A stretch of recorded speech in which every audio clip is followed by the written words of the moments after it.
Halo semua, perkenalkan aku Haki. Di video kali ini, aku mau share pengalaman aku divonis gagal ginjal kronis di usia muda dan bagaimana cara aku bangkit dan tetap produktif menghadapinya. Semoga video yang aku sampaikan ini bermanfaat bagi kalian yang mengalami hal sama. So, pantengin terus video ini sampai akhir ya.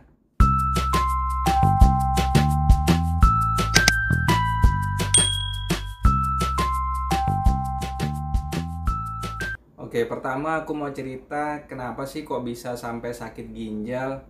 Jadi gini, aku tuh divonis gagal ginjal kronis pada awal April 2017. Saat itu aku masih 25 tahun, masih muda banget. Tapi sebenarnya aku tuh nggak pernah loh yang aneh-aneh. Maksudnya nggak pernah ngerokok, apalagi alkohol. Minum minuman berenergi pun jarang banget. Mungkin karena kesibukan, jadi minumnya tuh kurang banyak. Menurut kita sih mungkin banyak ya, tapi nggak sesuai sama yang dianjurkan. Kurang banyak sesuai yang dianjurkan gitu. Terus juga sering begadang, sampai pada akhirnya tuh aku ngerasain gejala yang pertama kali itu Desember 2016. Ya sekitar bulan itulah. Yang pertama aku rasain itu mual dan muntah, ya kayak orang sakit mah gitulah. Jadi aku anggap biasa aja, ntar juga sembuh sendiri. Jadi aku tetap aja melakukan rutinitas seperti biasa, bekerja dan melakukan aktivitas lainnya.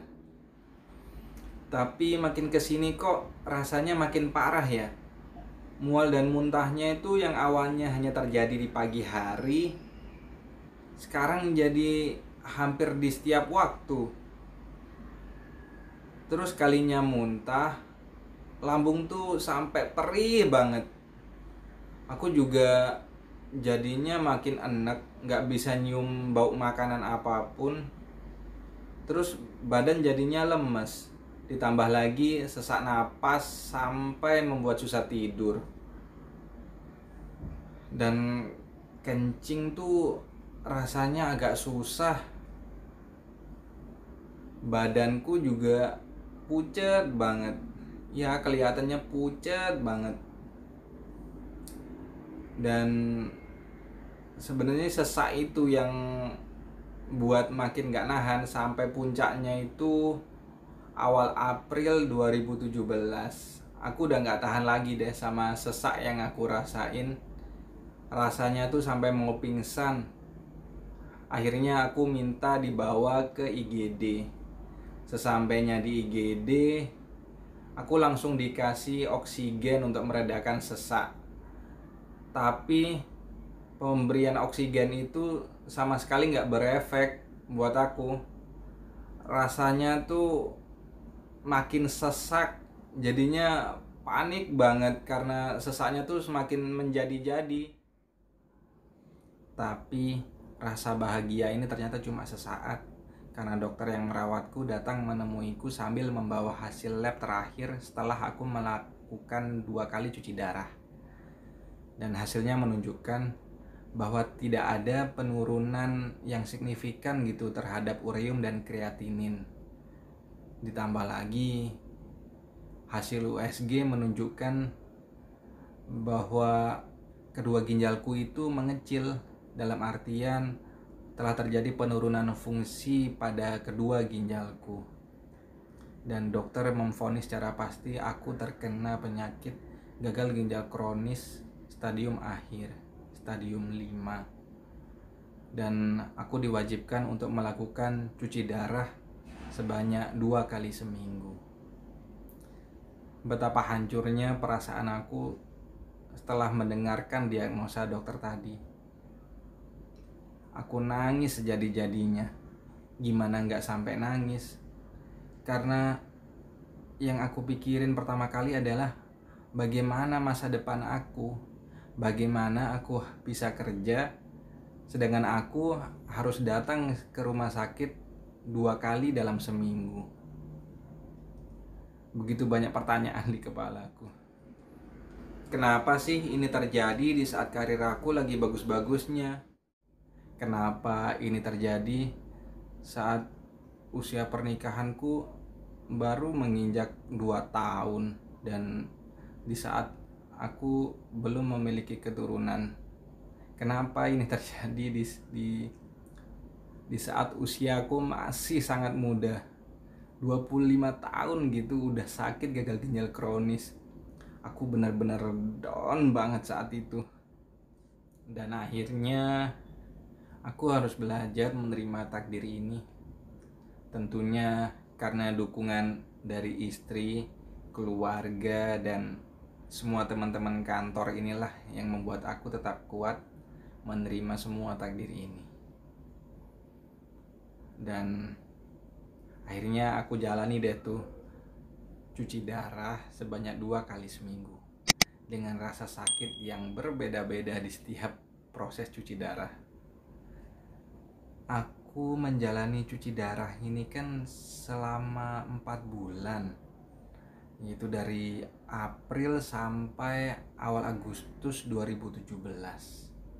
Nah, di 2 bulan yang pertama ini akses cuci darahku tuh kan masih pakai jarum yang ditusukin di lengan sini sama pangkal paha. Waduh, rasa sakitnya itu luar biasa karena jarumnya itu gede banget. Pas melakukan cuci darah itu, tipe pembuluh darahku itu kan kecil, jadi susah banget. Jadi nusuknya itu, nyari pembuluh darahnya itu susah. Bahkan pernah itu suatu momen prosesnya itu udah kepasang semua jarumnya itu kan, tapi darahku itu beku, jadi nggak bisa ditarik oleh mesin darahnya itu. Terus dibongkar lagi deh tuh jarum yang udah kepasang, ditusuk ulang lagi. Waduh, rasanya ngeri banget kalau mengingat masa-masa itu, nggak mau diingat lagi deh pokoknya. Terus 2 bulan setelahnya aksesku udah berhenti pakai jarum ditusukin, ganti CDL namanya. CDL itu kateter yang dipasang di leher sini. Kateter itu semacam selang. Terus jadinya karena udah ada CDL, jadi nggak ngerasain sakit ditusuk-tusuk jarum lagi, tapi nggak nyaman aja sih rasanya.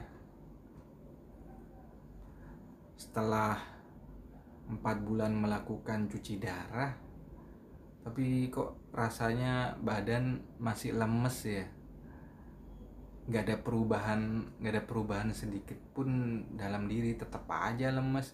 Bahkan badanku saat itu sempat kurus banget, dari berat yang 73 kilo hanya dalam 4 bulan itu turun sampai 57 kilo. Sedrastis itu turun badannya. Karena saat cuci darah itu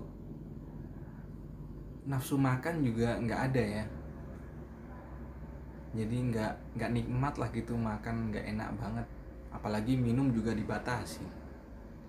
Jadinya aku sempat rasanya mau menyerah saat itu, jadi balik kayak down gitu. Sampai pada akhirnya ada salah satu perawat yang menginformasikan tentang CAPD.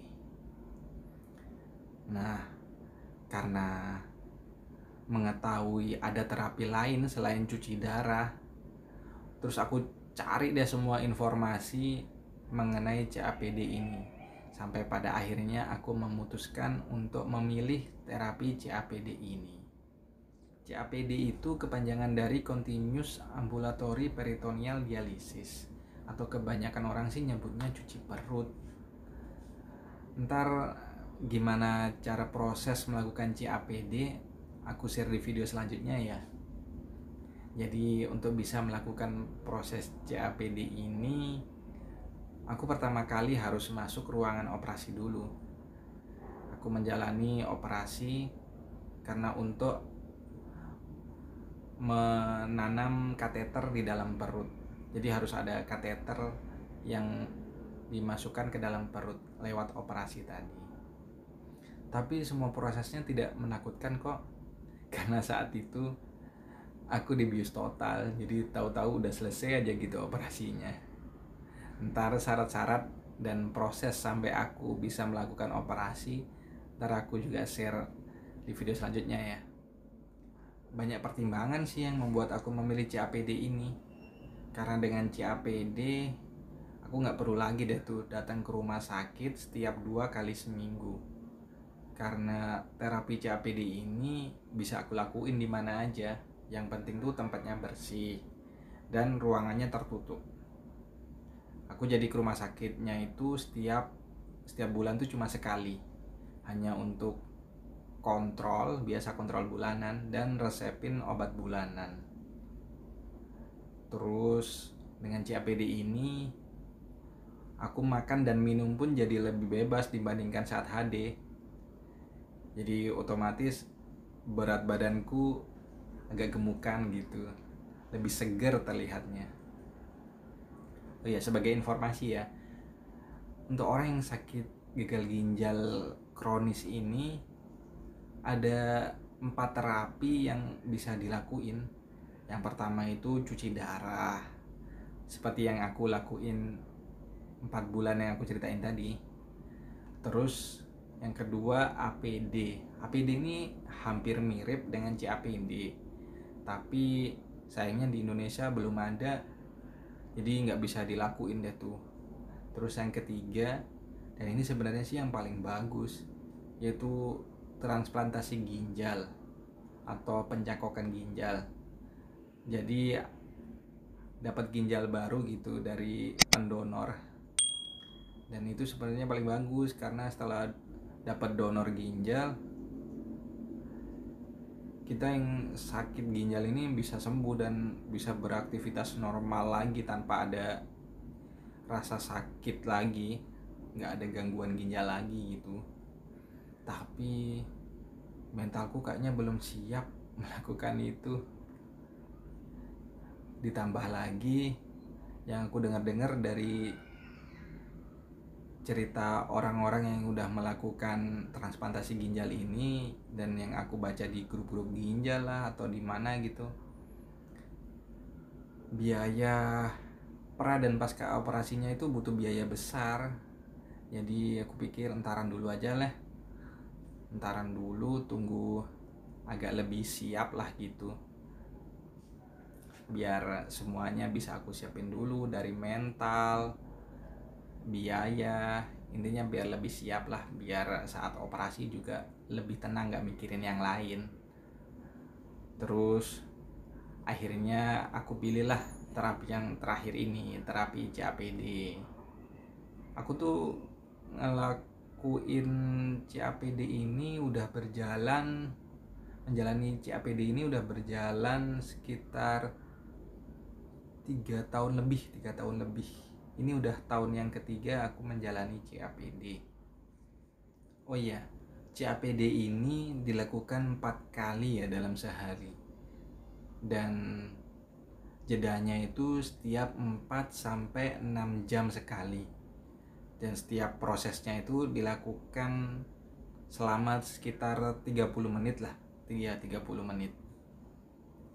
Agak ribet sih ya ngedengernya, tapi buat aku sebagai pasien gagal ginjal kronis yang masih muda dan tentunya masih ingin bekerja, tentunya nggak apa-apa lah daripada harus cuci darah 2 kali seminggu kan. Jadi yang penting selama kita tetap memperhatikan kapan kita harus ganti cairan, maksudku kapan kita harus melakukan terapi CAPD ini, jadi nggak apa-apa lah. Contohnya aku kan kerja itu masuk jam setengah 9. Jadi sebelum berangkat kerja itu aku melakukan CAPD dulu tuh jam 7. Terus istirahat kerja kan jam 12-an, Nah, aku pulang deh tuh bentar ke rumah untuk melakukan terapi CAPD lagi. Pulang kan sekalian jam istirahat tuh, ganti cairan. Ini aku omongin maksudnya ya, terapi CAPD itu ya. Terus setelah melakukan CAPD pas jam istirahat itu balik lagi deh aku ke kantor. Nah, terus pas pulang kerja, kan pulang kerja 5:30. Nah, pulang kerja itu langsung CAPD lagi. Terakhir yang keempat kalinya aku lakuin sekitar jam 10:30, jam 10, 10:30 gitulah, sebelum tidur. Nah gitu lagi kembali besoknya, diulang lagi waktunya kayak tadi. Aku sih untungnya, bukan untungnya ya, aku emang nyari tempat tinggal yang dekat sama kantor. Nah untuk kalian yang mungkin tempat tinggalnya jauh, mungkin cari aja ruangan di kantor kalian, atau intinya yang kayak aku bilang tadi, intinya ruangannya bersih dan ruangannya tertutup. Alhamdulillah, dengan CAPD inilah semangat aku kembali tumbuh. Karena dengan CAPD aku jadi bisa produktif lagi, bisa bekerja lagi. Jadi kualitas hidupku itu terasa meningkat lagi lah gitu. Nggak kayak pas awal-awal sakit. Ya alhamdulillah lah. Jadi buat kalian yang mengalami hal yang sama, yaitu terkena sakit gagal ginjal kronis di usia muda, jangan menyerah, karena selalu ada kemudahan di setiap kesulitan. Pasti ada jalan keluarnya kok. Banyak kok yang usianya masih SD, SMP, SMA, mereka yang terkena gagal ginjal kronis masih bisa kok tetap melanjutkan sekolahnya. Bahkan ada temanku yang masih kuliah, yang pasien yang samaan operasi dengan aku, saat dia operasi itu baru masuk kuliah. Jadi dia tetap aja kok bisa menjalankan perkuliahannya seperti biasa. Dia mengganti cairan itu atau melakukan terapi CAPD ini tuh di mobilnya. Jadi dia tetap menjaga mobilnya tetap bersih. Jadi sehingga bisa dilakukan untuk melakukan terapi CAPD ini. Jadi jangan menyerah, tetap optimis saja. Masih bisa kok kita melakukan aktivitas seperti orang normal lainnya. Cuma bedanya kita ada kewajiban mengganti atau melakukan terapi CAPD ini sebanyak 4 kali sehari. Itu aja kok bedanya, selebihnya sama beneran deh. Jadi jangan menyerah ya, tetap optimis. Apalagi yang udah kerja, nggak usah pesimis, jangan takut. Aku aja bisa sambilan kerja, kalian pasti juga bisa kok. Oh iya, yang paling penting itu, selain itu semua, yang paling penting itu dukungan keluarga. Asli, dukungan keluarga itu penting. Oleh karena itu, dampingi dan jangan pernah tinggalkan kami yang sakit ini. Jadi buat terus bahagia lah gitu. Karena jujur ya, perasaan tenang dan bahagia ini seolah-olah jadi penyembuh tersendiri buat diri ini yang lagi sakit ini. Jadi alhamdulillah sih, akhirnya aku udah berada di titik ini, udah bisa melalui yang buruk-buruk tadi deh, dari rasa sakit itu ya alhamdulillah. Oh ya, sekali lagi jangan menyerah ya untuk kalian yang sedang mengalami sakit kayak aku. Semoga kita selalu sehat dan lekas diberi kesembuhan, amin. Untuk kalian yang mau tanya-tanya, kasih masukan dan saran, komen di bawah ya.